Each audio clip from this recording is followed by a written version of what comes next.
Hello friends, happy to see you again. So it's Ranju here from Green IAS.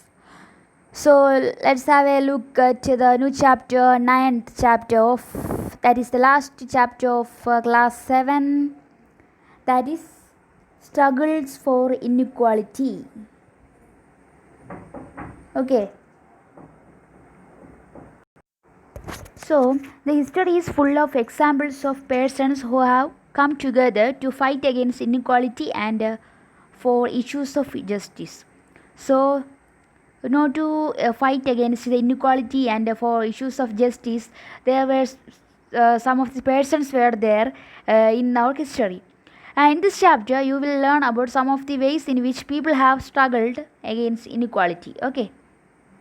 So, the Indian Constitution recognizes all Indians as equal before the law and states that no persons can be discriminated against because of their religion, sex, caste, or whether they are rich or poor.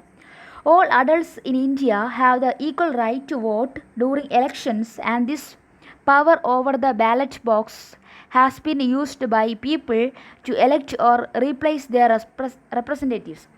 So, here it is using a term power over the ballot box. Okay, what do you mean by this? That is, all adults in India have the equal right to vote during the elections. Okay, that's why it is referred to as power over the ballot box. This feeling of equality that the ballot box provides, because the vote of one person is as good as that of another. So it is more complex. Don't go into that. The increasing privatization of health services and the neglect of government hospitals have made it difficult for most poor people. So there is recently there is an increase in privatization in health services. It is mostly mostly worsening the conditions of the poor people, and so that they do not get any quality health care, and these poor do not have the resources to afford expensive private health services. Similarly, the man who sells juice does not have the resources to compete with all of the other companies who sell branded drinks through expensive and advertising. So, poverty and the lack of resources continue to be a key reason why so many people live in India are highly unequal. So, major poverty is India is there because the reason that due to globalization certain and industrialization, major modern technology were raised, and so that it adversely affected the local people and the resources. So it created an unequal distribution of resources among all the people of India. And in India, it is the case that the poor consist of a majority of members of Dalit, Adivasi, and Muslim communities, and are often women. And this discrimination on the basis of a person's religion, caste, and sex is another significant factor for why people are treated unequally in India. So there is still discrimination on the basis of person's religion, caste, and sex. So that is why these are creating unequal or inequalities in India. Often poverty and lack of dignity and respect for certain communities and groups come together in such a powerful ways that it is difficult to identify where one aspect of inequality ends and the other begins. So we can't measure these types of extreme ends of inequality where it begins or ends. So we have to implement the policies at the local level at the beginning.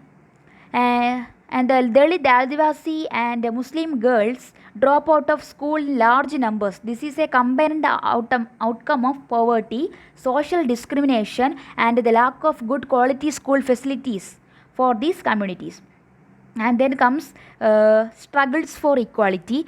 Throughout the world, in every community, village, city, town, you will find that there are some people who are known and respected because of their fight for equality. So, for example, our our our father of nation, Mahatma Gandhi, has struggled a lot to achieve freedom.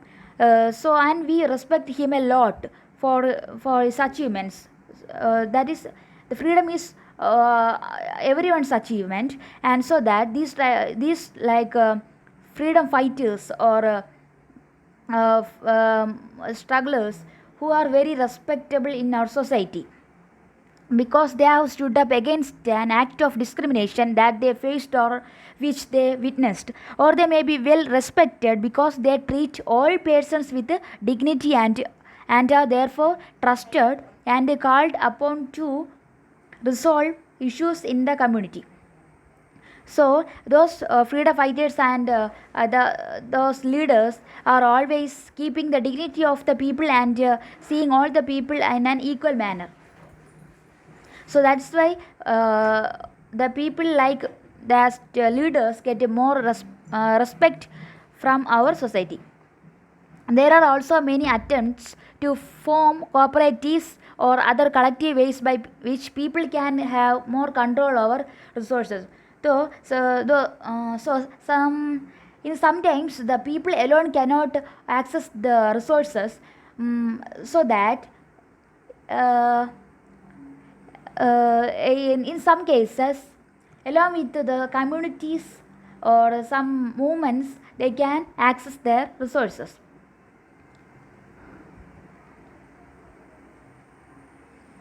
Here as example is given, the dam construction and its problem on a area. Okay, let's have a look at that. When dams are built or forest areas are declared sanctuaries for animals, thousands of people are displaced. So during dam construction and sanctuaries for animals like that, a lot of people were displaced.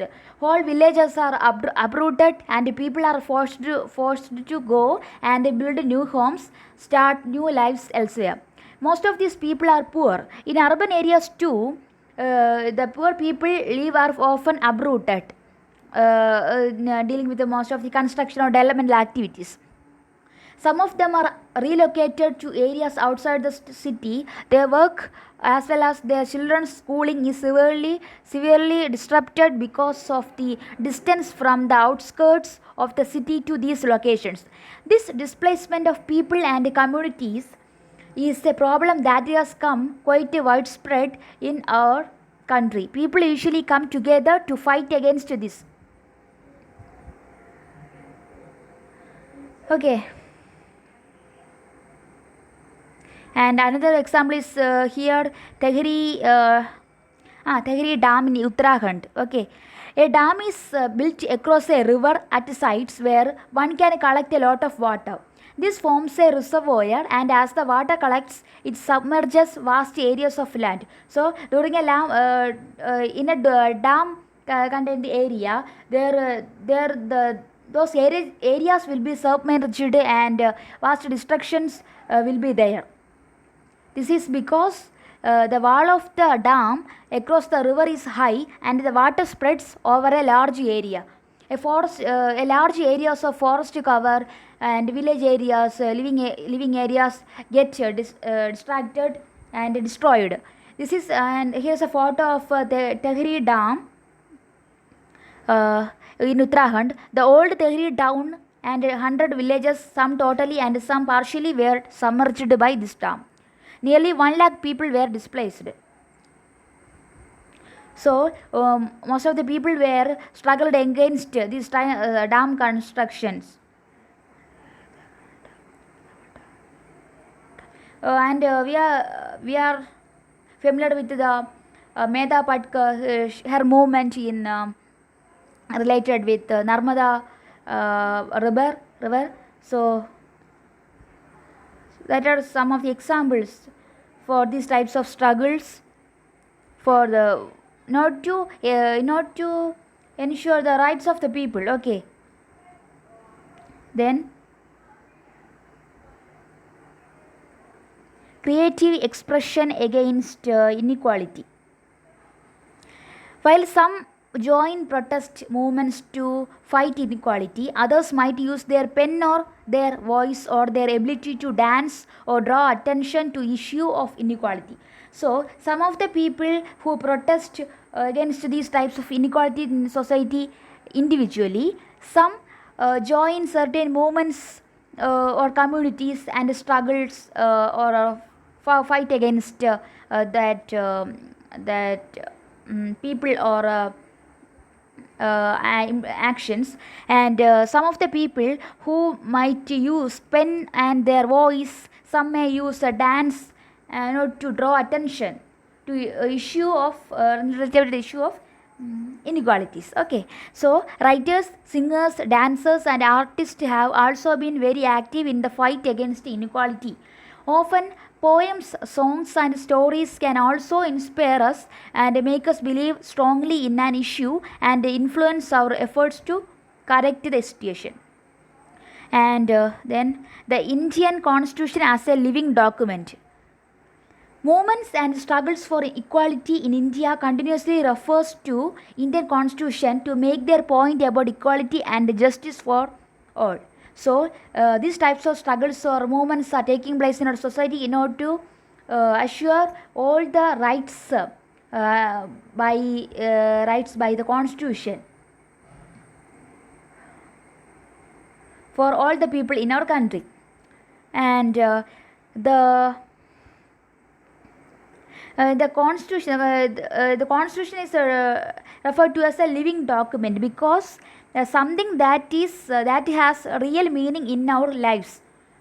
Why it is a living document? Because the something that has real meaning in our lives. So the constitution, most of the laws, policies by our Indian Constitution has a major role in our daily lives. And also the issues of equality are central to a democracy. The dignity and self-respect of each person and their community can only be realized if they have adequate resources to support and nurture their families and they are not discriminated against. So for every person in our society, the dignity of those people can be only assured only after assuring them with dignity and self-respect for the person and for also the community. Simply it is saying that by assuring them all the people with opportunities, resources in an equal manner and demanding them some self-respect, dignity, then only we can assure all the people in an equal manner and provide them with equality. So thank you guys.